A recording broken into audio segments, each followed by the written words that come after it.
어머니 천천히 드세요. 이번 달 곡식이 다 떨어졌어요. 인연이 이 말을 꺼낼 수밖에 없었던 그날, 저는 바늘을 쥔 손을 멈추고 한숨을 삼켰습니다. 어머니는 제 말을 듣자마자 사기 그릇을 마루에 내동댕이 쳤고, 저는 깨진 조각들을 주우며 또다시 입을 다물었습니다. 이런 상황이 벌어진 데는 아주 충격적인 이유가 있었습니다. 저희 집은 고을에서도 가장 구석진 야촌 끝자락에 붙어 있었습니다. 초가 지붕은 해마다 무너져 내렸고 마당엔 풀이 허리까지 자라도 손댈 겨를이 없었습니다. 아버지가 돌아가신 뒤로 어머니 은조와 단둘이 살았는데 어머니는 몸이 약하다는 이유로 집 밖을 거의 나서지 않았습니다. 그래서 생계는 온전히 제 몫이었습니다. 저는 해가 뜨기 전부터 바느질을 시작했습니다. 마을 부잣집 아낙들이 맡긴 옷감을 손질하고 술을 놓고 기워내는 일이었습니다. 손가락 끝은 늘 바늘에 찔려 거칠었고 눈은 어두운 등잔불 아래에서 점점 침침해졌습니다. 하지만 불평할 수 없었습니다. 이 일이라도 없으면 우리 모녀는 당장 굶어야 했으니까요. 어머니는 병약하다고 했지만 사실 그분은 움직이기 싫어하는 편에 가까웠습니다. 조금만 몸을 쓰면 기운이 없다며 드러누웠고 밥상은 늘 불만투성이었습니다. 국이 싱겁다, 반찬이 부실하다, 왜 생선은 없느냐.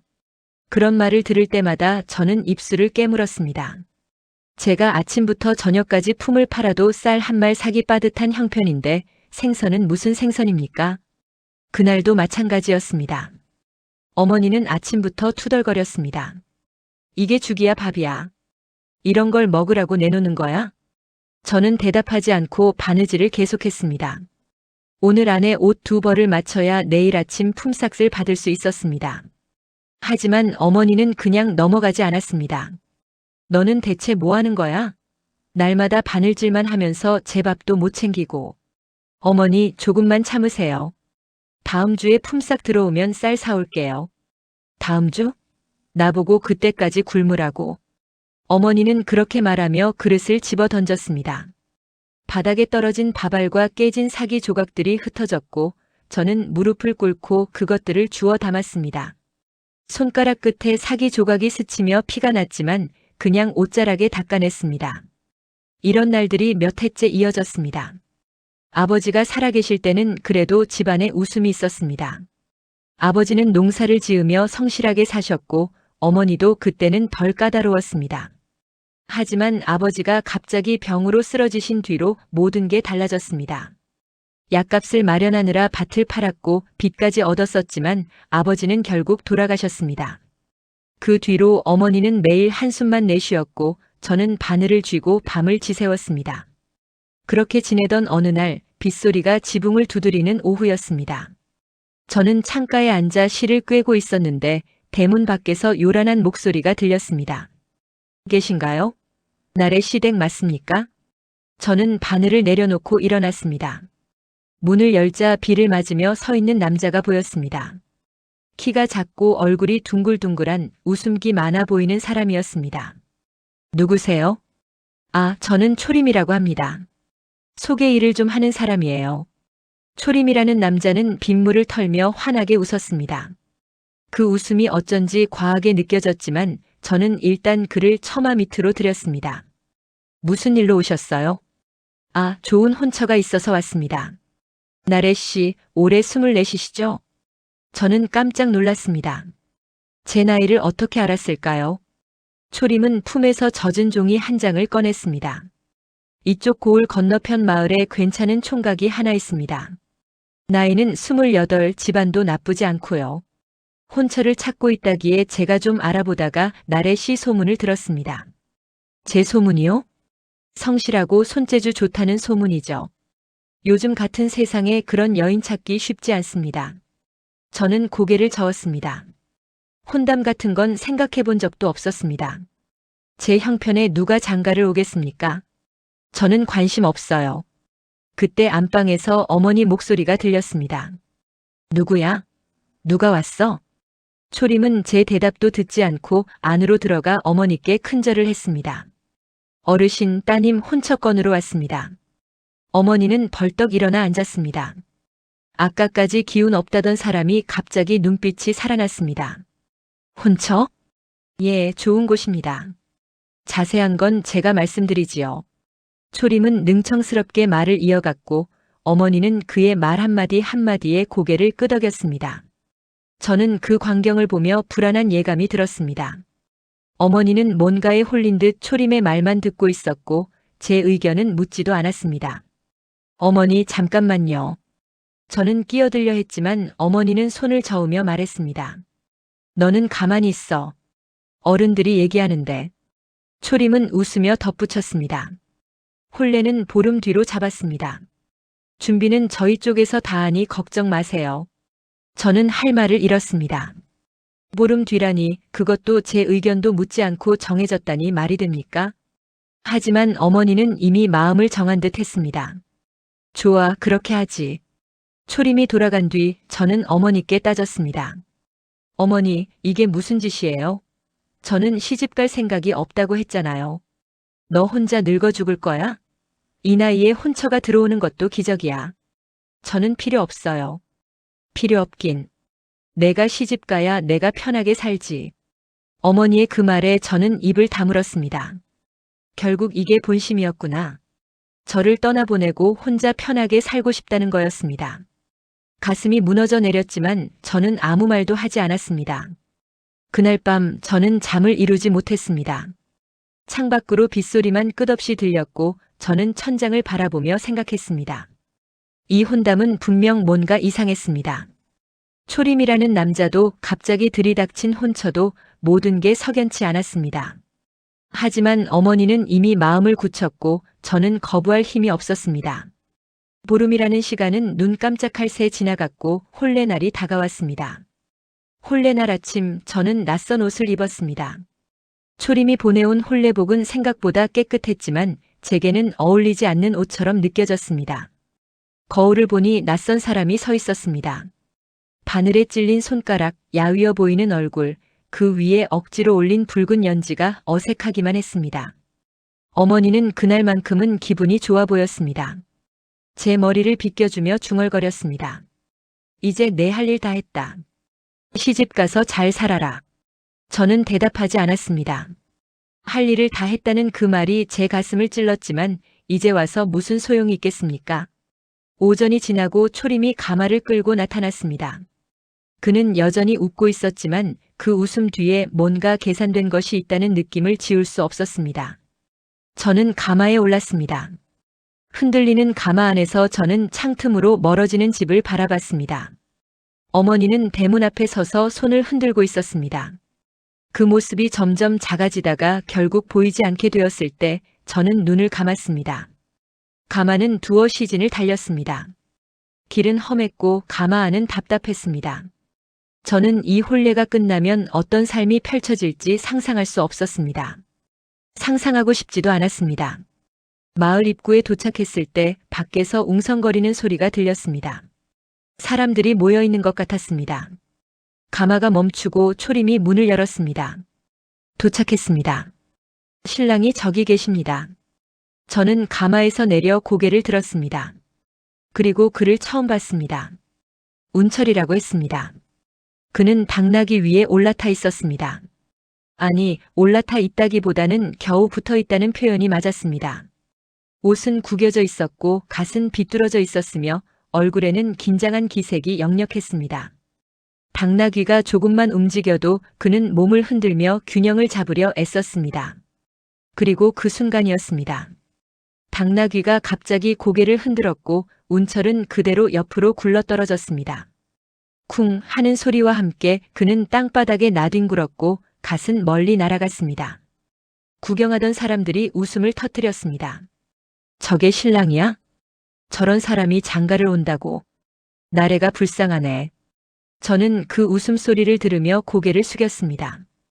창피함과 허탈함이 동시에 밀려왔습니다. 이게 제가 만나야 할 사람이었습니다. 당나귀에서 구르는 사람, 사람들의 조롱거리가 되는 사람. 운철은 일어나서 옷에 먼지를 털었습니다. 얼굴은 붉어져 있었고 눈은 어디를 봐야 할지 모르는 듯 흔들렸습니다. 초림이 달려가 그를 부축했습니다. 신랑 괜찮으십니까? 아, 예. 괜찮습니다. 그의 목소리는 떨리고 있었습니다. 저는 그 모습을 보며 한숨을 삼켰습니다. 이 사람과 앞으로 어떻게 살아야 한단 말입니까? 혼례는 간소하게 치러졌습니다.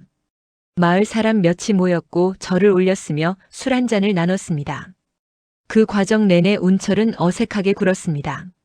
잔을 들 때도 손이 떨렸고 절을 할 때도 중심을 잡지 못해 비틀거렸습니다. 사람들은 계속 웃었고 저는 그저 빨리 이 시간이 지나가기만을 바랐습니다. 해가 지고 첫날 밤이 되었습니다. 운철이 마련한 집은 마을 끝자락에 있는 작은 초가였습니다. 저희 집보다 조금 나은 정도였습니다.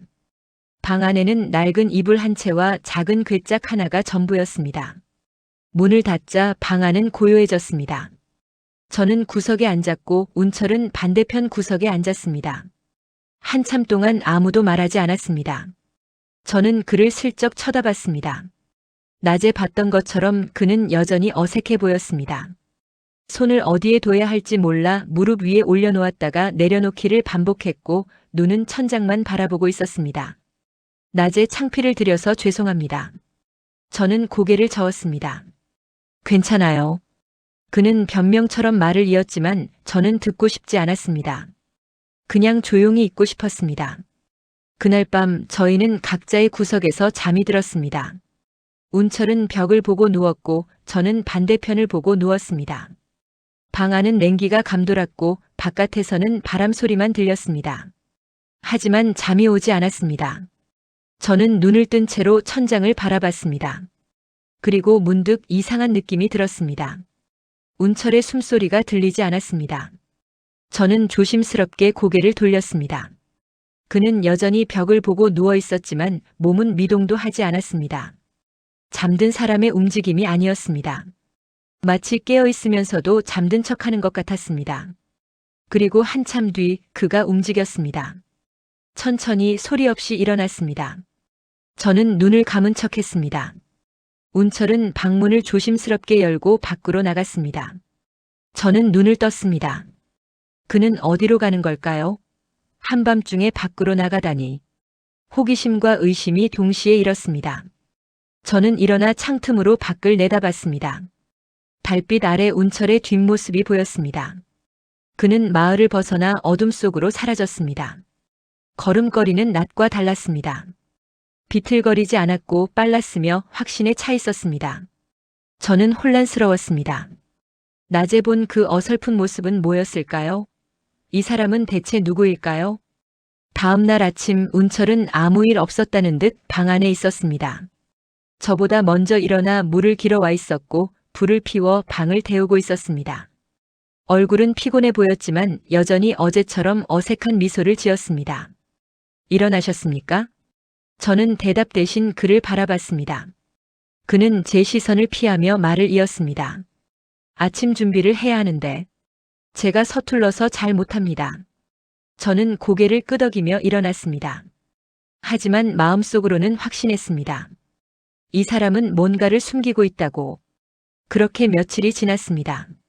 낮에 운철은 집 주변에서 어슬렁거렸습니다. 마을 사람들과 어색하게 인사를 나누고 일을 도우려다 실수를 저지르고 사람들의 핀잔을 들었습니다. 모두가 그를 무능한 사람으로 여겼습니다. 하지만 밤이 되면 그는 달라졌습니다. 제가 잠든 것처럼 보이면 그는 조용히 일어나 밖으로 나갔습니다. 저는 여러 번 그를 지켜봤습니다. 그의 걸음걸이, 몸짓, 눈빛, 모든 것이 낮과 달랐습니다. 그날 밤도 운철은 어김없이 일어났습니다. 저는 숨을 죽이고 눈을 감은 채 그의 움직임을 귀로만 따라갔습니다. 옷 스치는 소리, 문고리 돌아가는 소리, 마루를 밟는 발소리. 모든 소리가 조심스러웠습니다.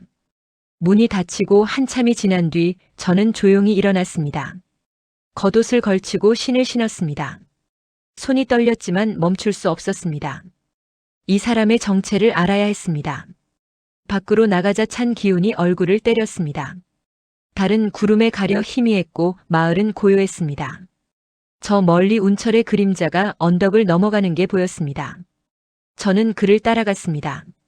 거리를 충분히 두고 발소리를 최대한 죽이며 나무 그늘을 이용해 몸을 숨기며 그는 마을을 완전히 벗어나 산기슭으로 향했습니다. 얼마나 걸었을까요? 숲이 깊어지고 길은 점점 험해졌습니다. 저는 나뭇가지에 옷이 걸리고 돌부리에 발이 걸렸지만 소리를 내지 않으려 이를 악물었습니다. 운철은 한 번도 뒤를 돌아보지 않았습니다. 마치 이 길을 수없이 다녀본 사람처럼 주저함 없이 걸었습니다. 그의 뒷모습은 낮에 보던 그 어색한 남자가 아니었습니다. 등은 곧게 펴져 있었고 걸음은 빠르고 정확했습니다. 드디어 그가 멈췄습니다. 폐허가 된 건물 앞이었습니다. 지붕은 무너져 내렸고 벽은 금이 가 있었지만 한때 꽤 큰 건물이었던 것 같았습니다. 아마도 옛날 관아였을 것입니다.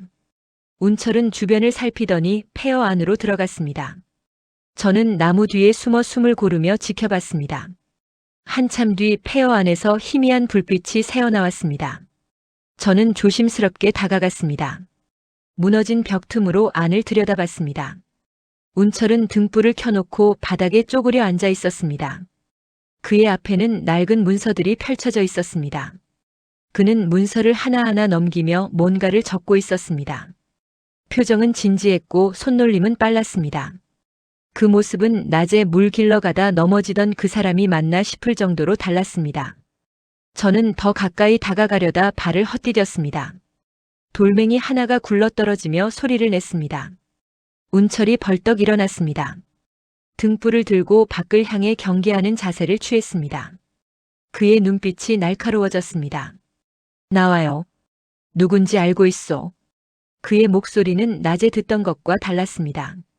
낮고 단호했습니다. 저는 더 이상 숨을 수 없다고 판단하고 천천히 나섰습니다. 운철은 등불을 들어 제 얼굴을 비췄습니다. 그의 얼굴에 놀람이 스쳤습니다.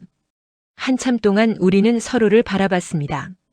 그는 등불을 내리며 한숨을 쉬었습니다. 그저 문서를 챙기며 등불을 끄려고 했습니다. 저는 그의 팔을 잡았습니다.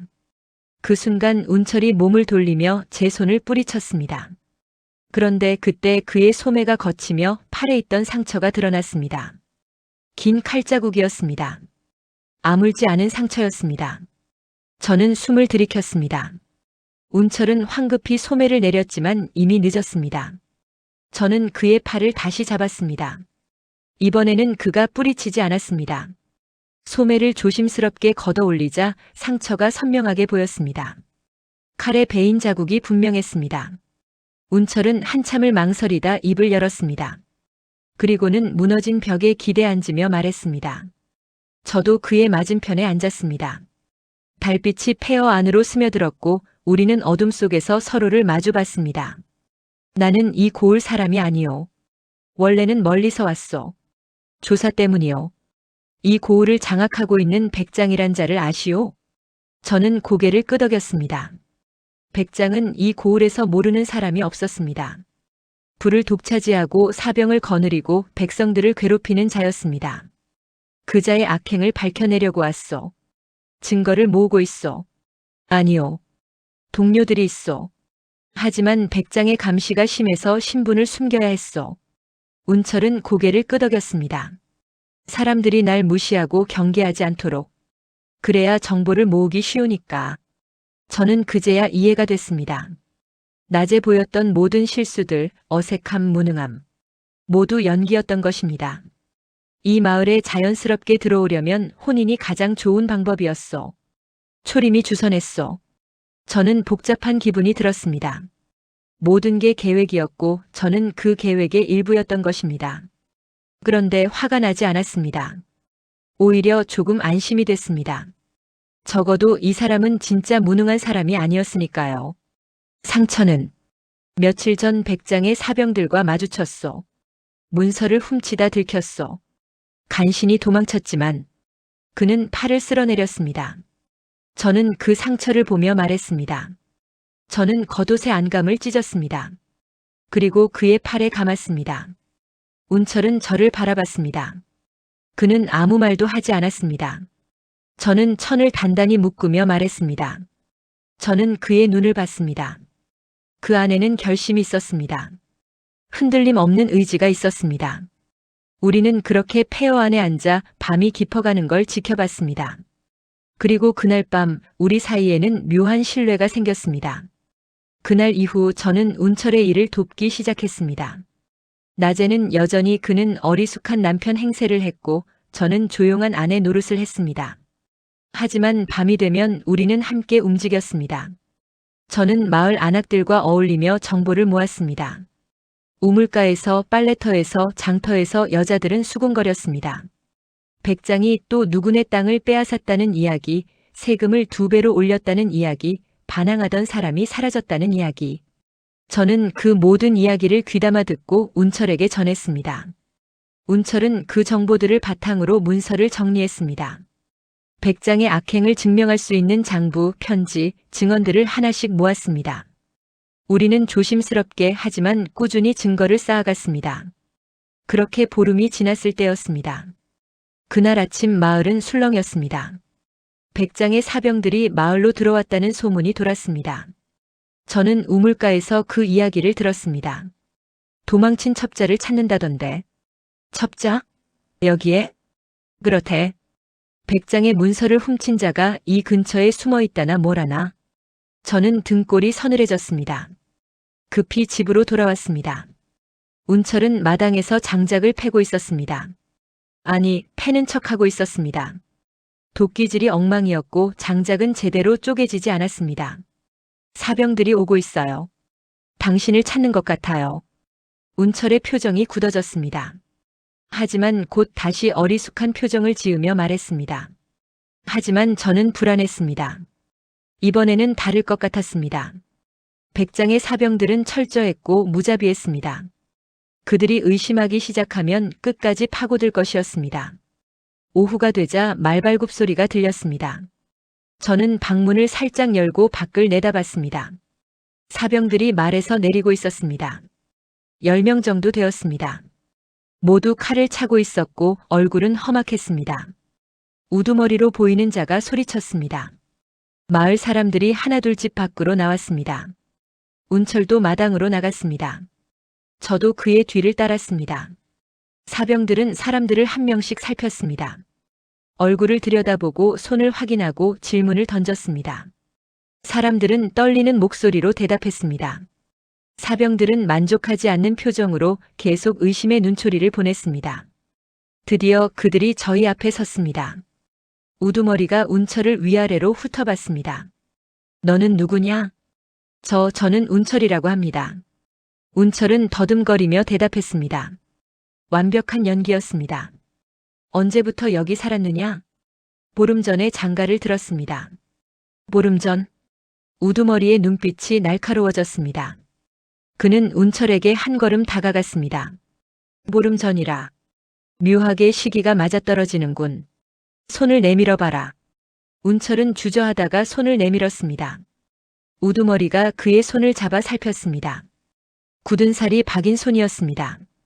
운철은 지난 며칠간 일부러 농사일을 하며 손을 만들어 두었습니다. 팔도 보여라. 운철이 소매를 걷어 올렸습니다. 제가 감아둔 천이 아직 남아 있었습니다. 우두머리가 그것을 보고 물었습니다. 우두머리가 소리쳤습니다.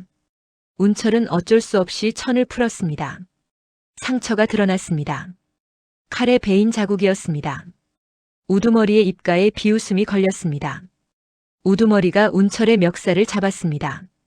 다른 사병들이 일제히 칼을 뽑아들었습니다. 사병들이 운철을 둘러쌌습니다. 운철은 더 이상 연기를 할 수 없었습니다. 그의 눈빛이 변했습니다. 우두머리에 손을 뿌리치고 뒤로 물러섰습니다. 그의 목소리가 낮아졌습니다. 더 이상 어리숙한 남자가 아니었습니다. 사병들도 그것을 알아챘습니다. 사병들이 달려들었습니다. 운철은 마당에 놓인 도끼를 집어들고 맞섰습니다. 하지만 상대는 10명이었습니다. 칼과 도끼가 부딪히는 소리가 울렸습니다. 저는 그 광경을 보며 온몸이 얼어붙었습니다. 운철은 용감하게 싸웠지만 수적으로 불리했습니다. 곧 포위될 것이었습니다. 그때 제 머릿속에 한 가지 생각이 스쳤습니다. 저는 집 안으로 뛰어들어갔습니다. 방 안궤짝을 열었습니다. 그 안에는 운철이 모아둔 문서들이 있었습니다. 저는 그것들을 챙겼습니다. 그리고 뒷문으로 나갔습니다. 뒷골목으로 나오자 말 한 마리가 매여 있었습니다. 사병들의 말이었습니다. 저는 주저없이 그 말에 올라탔습니다. 한 번도 말을 타본 적 없었지만 지금은 선택의 여지가 없었습니다. 말을 몰아 마을을 빠져나갔습니다. 뒤에서 고함 소리가 들렸습니다. 하지만 저는 멈추지 않았습니다. 말을 계속 몰았습니다. 손에는 문서들이 쥐어져 있었습니다. 이것만은 지켜야 했습니다. 한참을 달렸습니다. 숨이 턱까지 차올랐고 온몸이 떨렸습니다. 뒤를 돌아보니 사병들이 따라오고 있었습니다. 하지만 거리는 벌어지고 있었습니다. 저는 숲속으로 말을 몰았습니다. 나뭇가지가 얼굴을 때렸지만 개의치 않았습니다. 그리고 폐허에 도착했습니다. 운철과 함께 왔던 그곳이었습니다. 말에서 내려 폐허 안으로 뛰어들어갔습니다. 문서들을 벽 틈에 숨겼습니다. 그리고 다시 밖으로 나왔습니다. 사병들이 도착했습니다. 그들은 말에서 내려 저를 포위했습니다. 우두머리가 저에게 다가왔습니다. 그의 손이 제 목을 향했습니다. 하지만 그때 숲 저편에서 말발굽 소리가 들렸습니다. 여러 명이었습니다. 사병들이 고개를 돌렸습니다. 어둠 속에서 사람들이 나타났습니다. 초림이 앞장서고 있었습니다. 그 뒤로 낯선 사람들이 따라왔습니다. 모두 무기를 들고 있었습니다. 초림의 목소리는 단호했습니다. 사병들은 당황했습니다. 수적으로 이제 밀렸습니다. 우두머리가 뒤로 물러서며 외쳤습니다. 물러서라. 이건 백장님의 명령이다. 백장의 명령은 이제 끝났다. 초림이 말했습니다. 그리고 저를 향해 손을 내밀었습니다. 나래 씨, 괜찮으십니까? 저는 그의 손을 잡고 일어섰습니다. 온몸이 떨렸지만 버텼습니다. 운철은요? 잡혀갔습니다. 하지만 곧 구출할 것입니다. 초림의 눈빛에는 확신이 있었습니다. 저는 그제야 알았습니다. 이 모든 것이 더 큰 계획의 일부였다는 것을, 그리고 이제 그 계획이 마지막 단계에 접어들었다는 것을. 사병들은 초림 일행에게 제압당했습니다. 손이 묶이고 무기를 빼앗긴 채 땅바닥에 꿇어앉혔습니다. 저는 그 광경을 보며 가슴을 쓸어내렸지만 마음은 여전히 불안했습니다. 저는 초림에게 다급히 물었습니다. 초림은 제 어깨에 손을 얹으며 말했습니다. 백장의 저택에 끌려갔습니다. 내일 아침 처형하려 한답니다. 그렇습니다. 하지만 걱정 마십시오. 우리에게 계획이 있습니다. 초림은 동료들에게 눈짓했습니다. 그들은 사병들을 데리고 어둠 속으로 사라졌습니다. 이제 초림과 저 그리고 몇 명만 남았습니다. 저는 폐허로 들어가 벽 틈에서 문서들을 꺼냈습니다. 초림은 그것들을 받아들고 조심스럽게 펼쳐봤습니다. 백성들 앞에서 백장의 죄를 폭로하고 운철을 구출할 것입니다. 저는 고개를 끄덕였습니다. 다른 선택지는 없었습니다. 그날 밤 저는 잠을 이루지 못했습니다. 초림 일행의 은신처에서 밤을 보냈지만 눈을 감을 수 없었습니다. 운철의 얼굴이 떠올랐습니다. 처음 만났을 때 당나귀에서 굴러떨어지던 모습, 밤마다 조용히 일어나던 모습, 폐허에서 진실을 말하던 모습, 그 모든 순간들이 스쳐 지나갔습니다. 동이 트기 시작했습니다. 초림이 저를 깨웠습니다. 출발할 시간입니다. 저는 일어나 옷을 여몄습니다. 초림은 제게 낡은 망토를 건넸습니다. 이걸 쓰십시오. 얼굴을 가리세요. 우리는 말을 타고 마을로 향했습니다. 해가 떠오르고 있었습니다. 붉은 아침 하늘이 불길해 보였습니다.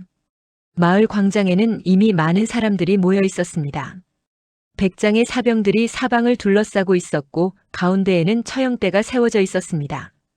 그리고 그 위에 운철이 무릎을 꿇고 있었습니다. 손이 뒤로 묶여 있었고 옷은 찢겨져 있었으며 얼굴에는 피가 묻어 있었습니다. 그래도 그는 고개를 들고 있었습니다. 눈빛은 여전히 꺾이지 않았습니다. 저는 가슴이 찢어지는 것 같았습니다. 초림이 제 팔을 잡으며 속삭였습니다. 백장이 나타났습니다. 화려한 옷을 입고 살이 찐 얼굴에는 만족스러운 미소가 걸려 있었습니다. 그는 처형대 앞에 섰습니다. 그의 목소리가 광장에 울렸습니다. 사람들은 숨죽이며 지켜봤습니다. 아무도 감히 입을 열지 못했습니다. 백장이 손을 들어 신호했습니다. 칼을 든 사병이 처형대로 올라갔습니다. 칼이 햇빛에 번쩍였습니다. 바로 그때였습니다. 초림이 군중 사이에서 걸어 나왔습니다. 망토를 벗어 던지며 백장을 똑바로 바라봤습니다. 나는 초림, 왕명을 받들어 이곳의 실상을 조사하러 온 자다. 초림이 품에서 문서 한 장을 꺼냈습니다. 왕의 인장이 찍힌 문서였습니다. 사람들이 웅성거리기 시작했습니다. 백장은 당황했지만 곧 비웃었습니다. 사병들이 초림을 향해 달려들었습니다. 하지만 그 순간 광장 사방에서 사람들이 나타났습니다. 초림의 동료들이었습니다. 그들은 사병들을 제압하기 시작했습니다. 혼란이 일었습니다. 칼 부딪히는 소리, 고함 소리, 비명 소리가 뒤섞였습니다. 백성들은 뒤로 물러섰고 저는 그 틈을 타 처형대로 달려갔습니다. 저는 처형대에 올라 그의 뒤로 가 손을 묶은 밧줄을 풀기 시작했습니다. 운철이 놀라 뒤를 돌아봤습니다. 밧줄이 풀렸습니다. 운철은 손목을 주무르며 일어섰습니다. 저는 그의 팔을 잡았습니다. 우리는 처형대에서 내려왔습니다.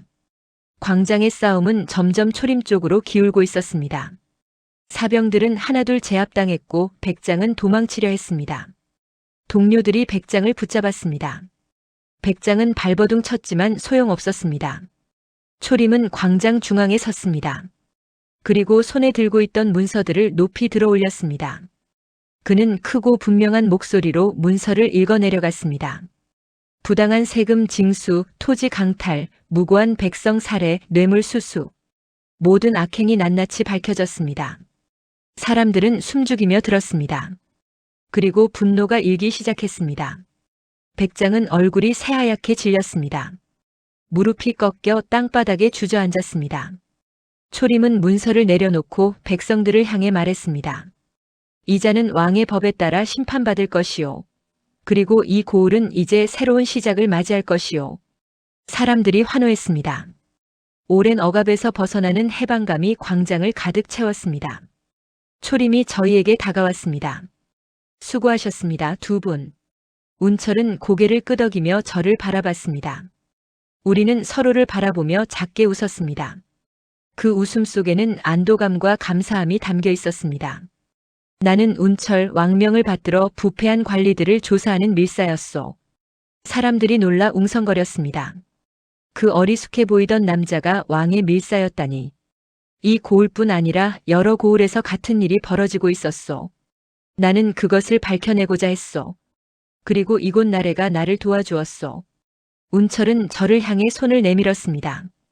저는 그의 손을 잡고 그의 곁으로 걸어갔습니다. 사람들의 시선이 저희에게 쏠렸습니다.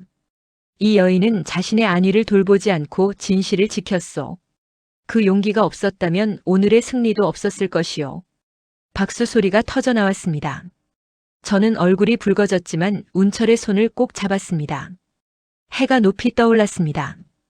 긴 밤이 끝나고 새로운 아침이 밝았습니다. 며칠 뒤 백장은 왕도로 압송되었습니다. 고을에는 새로운 관리가 부임했고 빼앗긴 땅들이 백성들에게 돌아갔습니다. 마을은 조금씩 활기를 되찾기 시작했습니다. 저와 운철은 그 작은 초가에 남았습니다. 초림은 다른 임무를 위해 떠났지만 우리는 이곳에서 살기로 했습니다. 운철은 제 손을 잡았습니다. 그의 손은 따뜻했습니다. 노을이 산 너머로 지고 있었습니다. 붉은 빛이 마을을 물들였고 저희 두 사람의 그림자도 길게 늘어났습니다. 그 그림자는 하나로 겹쳐져 있었습니다. 서로를 지켜준 두 사람, 거짓으로 시작했지만 진심으로 이어진 두 사람의 그림자였습니다. 저는 그날 깨달았습니다. 인연이란 때로 예상치 못한 방식으로 찾아오지만 그것이 진심으로 이어질 때 가장 아름답다는 것을. 그리고 저희는 그런 인연이었습니다. 새로운 삶이 시작되었습니다. 두려움 없이, 거짓 없이 서로를 믿으며 살아갈 수 있는 삶이었습니다.